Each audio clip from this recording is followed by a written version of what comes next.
आपका स्वागत है। आज हम एक बहुत ही दिलचस्प सवाल की तह तक जाएंगे।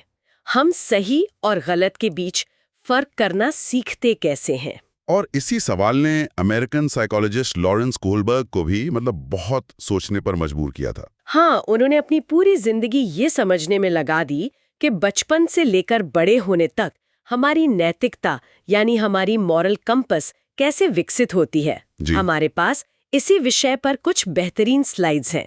तो हमारा मकसद है कोहलबर्ग के नैतिक विकास के सिद्धांत की एक एक परत को खोलना और ये समझना कि हमारी सोच कैसे अलग अलग पड़ावों से गुजरती है। तो चलिए शुरू करते हैं। बिल्कुल। तो पहली स्लाइड का शीर्षक है कोहलबर्ग का नैतिक विकास का सिद्धांत। यहाँ बताया गया है कि ये कॉन्सेप्ट लॉरेंस कोहलबर्ग का है जी, जो एक अमेरिकन साइकोलॉजिस्ट हैं। और इस सिद्धांत का जो मूल प्रश्न है, इसका कोर क्वेश्चन वो ये है कि बच्चे सही और गलत का फैसला आखिर लेते कैसे हैं। मतलब उनकी सोच के पीछे की प्रक्रिया क्या है। हाँ बिल्कुल। और स्लाइड में की बेसिस यानी मुख्य आधार के बारे में भी बताया गया है। नैतिक दुविधा और नैतिक तर्क। जी। और इसे समझाने के लिए कोहलबर्ग ने एक कहानी का इस्तेमाल किया जिसे हाइंस की दुविधा या हाइंस डिलेमा कहते हैं। हाँ, इस कहानी पर हम आगे बात करेंगे, है ना? बिल्कुल। और ये विषय सीटेड, बीएड और साइकोलॉजी के छात्रों के लिए तो खास तौर पर बहुत महत्वपूर्ण है। चलिए, तो फिर आगे बढ़ने से पहले कुछ जरूरी शब्दों को समझ लेते हैं। हमारी अगली स्लाइड इसी पर है। पहला है नैतिक दुविधा, मॉरल डिलेमा। इसका मतलब है वो स्थिति जब आप सही और गलत के बीच अटक जाएं, निर्णय न ले पाएं। जैसे स्लाइड पर उदाहरण है, चोरी करूं या पत्नी को मरने दूं। हाँ, ये हाइंस की दुविधा का ही हिस्सा है। और दूसरा शब्द है नैतिक तर्कण यानी मॉरल रीजनिंग। ये क्या होता है? यह वो सोचने की प्रक्रिया है, वो तर्क जो हम सही और गलत का फैसला लेने के लिए इस्तेमाल करते हैं। और यहाँ एक बहुत जरूरी बात लिखी है कि कोहलबर्ग का मुख्य फोकस उत्तर पर नहीं था। नहीं, बिल्कुल नहीं। उनका फोकस था उस उत्तर तक पहुंचने के तर्क यानी रीजनिंग पर। आप वहां तक पहुंचे कैसे, वो जरूरी है। अच्छा, तो अब आते हैं अगली स्लाइड पर, सिद्धांत का ढांचा।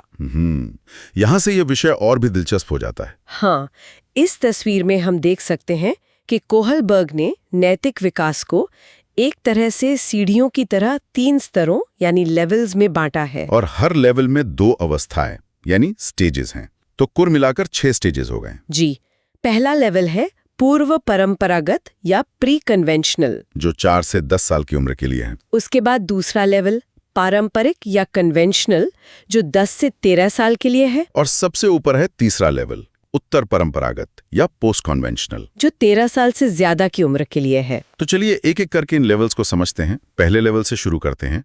पूर्व परंपरागत स्तर। आयु है 4 से 10 वर्ष। इस उम्र में बच्चों की अपनी नैतिकता मतलब इंटरनल मोरालिटी वो लगभग 0 होती है। 0 मतलब कुछ भी नहीं? हाँ, लगभग। सही और गलत का निर्णय बाहरी कारकों यानी एक्सटर्नल फैक्टर्स से होता है। तो इसका मतलब ये हुआ कि बच्चे बड़ों द्वारा बनाए गए नियमों को बस चुपचाप मान लेते हैं। एकदम। उनका लॉजिक बहुत सीधा होता है। सजा मिलेगी तो काम गलत है और इनाम मिलेगा तो सही है। सब कुछ सजा और इनाम पर आधारित। बिल्कुल। तो लेवल 1 के अंदर जो पहली स्टेज है वो है दंड व आज्ञा पालन उन्मुखता, पनिशमेंट एंड ओबीडियंस ओरिएंटेशन। यहाँ मुख्य लॉजिक ये है कि नियम इसलिए मानने हैं ताकि सजा से बचा जा सके। तो नैतिकता का आधार डर हुआ। हाँ, बच्चा सिर्फ डर की वजह से आज्ञा का पालन करता है। अच्छा, तो हाइंस के उदाहरण से इसे कैसे समझेंगे? देखिए, इस स्टेज पर बच्चा कहेगा हाइंस को चोरी नहीं करनी चाहिए क्योंकि पुलिस उसे पकड़ लेगी और जेल भेज देगी। मतलब पूरा फोकस खुद को सजा से बचाने पर है, किसी की जान बचाने पर नहीं। सही पकड़ा। अब आते हैं लेवल 1 की दूसरी स्टेज पर, अहंकार की अवस्था या इंस्ट्रूमेंटल रिलेटिविस्ट। इसका एक और नाम है जैसे को तैसा या टिट फॉर टैट, मतलब अदला बदली। तो यहाँ बच्चे का मुख्य लॉजिक होता है मेरा क्या फायदा। हाँ, बच्चा अपनी जरूरतों को ही सबसे ऊपर रखता है। अगर तुम मेरी पीठ खुजाओ तो मैं तुम्हारी खुजाऊंगा। तो इस स्टेज पर हाइंस के बारे में क्या तर्क होगा? बच्चा सोचेगा हाइंस को चोरी कर लेनी चाहिए क्योंकि उसे अपनी पत्नी की जरूरत है। अगर वो ठीक हो जाएगी तो उसके काम आएगी। मतलब यहाँ भी फोकस अपने फायदे और अदला बदली पर ही है। जी हाँ। चलिए अब आते हैं दूसरे लेवल पर, पारंपरिक या कन्वेंशनल लेवल, उम्र 10 से 13 वर्ष। इस स्तर पर आकर नैतिकता समाज और दूसरों की अपेक्षाओं पर आधारित हो जाती है। अब सजा या इनाम उतना जरूरी नहीं है। तो अब क्या जरूरी हो जाता है? लोग क्या कहेंगे? बच्चा समाज के नियमों को अपने अंदर बसा लेता है, जिसे इंटरनलाइज करना कहते हैं। अच्छा, तो क्या यहाँ मुख्य लक्ष्य दूसरों को खुश करना और एक अच्छा इंसान दिखना होता है? हाँ, दूसरों को खुश करना और समाज में व्यवस्था बनाए रखना, यही मुख्य लक्ष्य होता है। तो लेवल 2 की पहली स्टेज है अच्छा लड़का, अच्छी लड़की उन्मुक्ता। बिल्कुल, good boy good girl orientation. इसका एक और नाम है स्वर्ण नियम, यानी गोल्डन रूल अवस्था। यहाँ मुख्य लॉजिक क्या है? दूसरों से तारीफ और स्वीकृति पाना। बच्चा अच्छा बनकर दिखना चाहता है, वो काम करना चाहता है जिससे लोग कहें, अरे वाह कितना अच्छा बच्चा है। तो हाइंस के उदाहरण में ये कैसे दिखेगा? इस स्टेज पर तर्क होगा, हाइंस को चोरी करनी चाहिए ताकि लोग उसे एक अच्छा पति कहें। या शायद ये भी सोच सकता है कि अगर वह चोरी नहीं करेगा तो लोग उसे कठोर दिल वाला कहेंगे। बिल्कुल, दोनों ही सूरतों में फैसला इस बात पर निर्भर करता है कि समाज उसे किस रूप में देखेगा। ठीक है। और लेवल 2 की दूसरी स्टेज है कानून और व्यवस्था उन्मुक्ता। Law and order orientation. यहाँ मुख्य लॉजिक ये है कि नियम और कानून सबसे ऊपर हैं। सर्वोपरि। हाँ, नियम किसी भी हाल में तोड़े नहीं जा सकते। ये बहुत कठोर नियम होते हैं। मतलब कर्तव्य पालन और सामाजिक व्यवस्था बनाए रखना सबसे ज्यादा जरूरी है। एकदम। हाइंस के मामले में इस स्टेज का व्यक्ति साफ साफ कहेगा, चोरी करना गलत है, चाहे कुछ भी हो जाए कानून नहीं तोड़ना चाहिए। यहाँ पूरा फोकस कानून की रक्षा पर है, इंसान की जान पर नहीं। जी। अब हम पहुंच गए हैं सबसे ऊंचे लेवल पर, उत्तर परंपरागत स्तर, जो 13 वर्ष और उससे अधिक की आयु के लिए है। ये नैतिकता का कह सकते हैं सबसे ऊंचा स्तर है।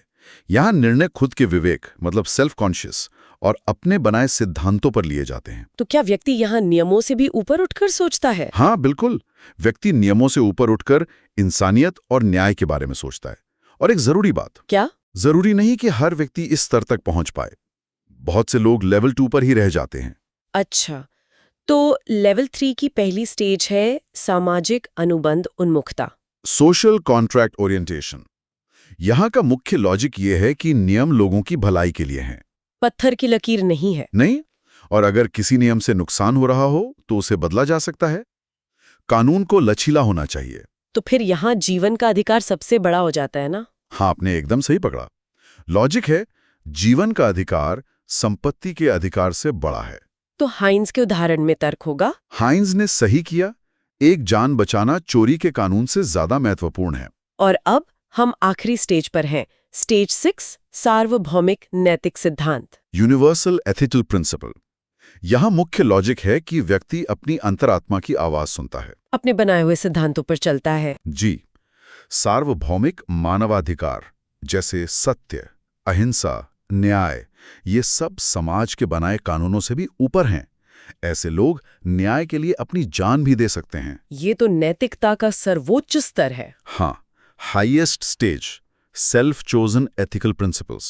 इसके उदाहरण हैं महात्मा गांधी और नेल्सन मंडेला, जिन्होंने अन्यायपूर्ण कानूनों के खिलाफ जाकर अपने सिद्धांतों के लिए लड़ाई लड़ी। बिल्कुल, और वो जेल भी गए। कमाल है। लेकिन हर सिद्धांत की तरह इसकी भी कुछ आलोचनाएं तो होंगी। हमारी अगली स्लाइड इसी पर है, कैरल गिलिगन द्वारा की गई आलोचना। हाँ, और ये बहुत महत्वपूर्ण आलोचना है। पहली है लैंगिक पूर्वाग्रह यानी जेंडर बायस। इसका क्या मतलब है? कोहलबर्ग ने अपनी सारी रिसर्च केवल पुरुषों और लड़कों पर की थी। गिलिगन का मानना था कि महिलाएं नैतिकता को अलग नजरिए से देखती हैं। वो कैसे? महिलाएं देखभाल यानी केयर पर ज्यादा जोर देती हैं, जबकि पुरुष न्याय यानी जस्टिस पर। अच्छा। और दूसरी आलोचना सांस्कृतिक पूर्वाग्रह की है। हाँ, मतलब कि सभी संस्कृतियों में ये चरण एक जैसे नहीं होते। अलग अलग कल्चर में नैतिकता के पैमाने अलग हो सकते हैं। ये भी सही बात है।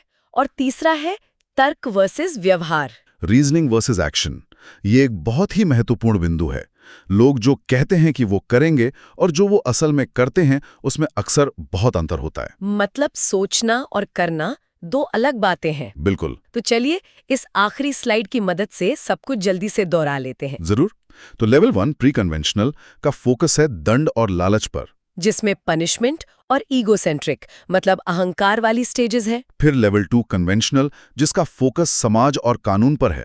जिसमें गुड बॉय गर्ल और लॉ एंड ऑर्डर की स्टेजेस हैं। और आखिर में लेवल 3 पोस्ट कन्वेंशनल, जहां फोकस मानवता और विवेक पर होता है।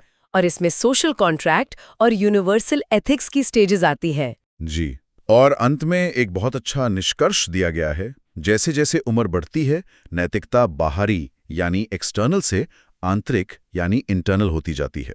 वाह, तो ये था लॉरेंस कोहलबर्ग के नैतिक विकास के सिद्धांत का एक बहुत ही गहरा विश्लेषण। हमने देखा कि कैसे हमारी सही गलत की समझ बचपन से लेकर बड़े होने तक लगातार बदलती है। और जाते जाते एक विचार छोड़ जाते हैं।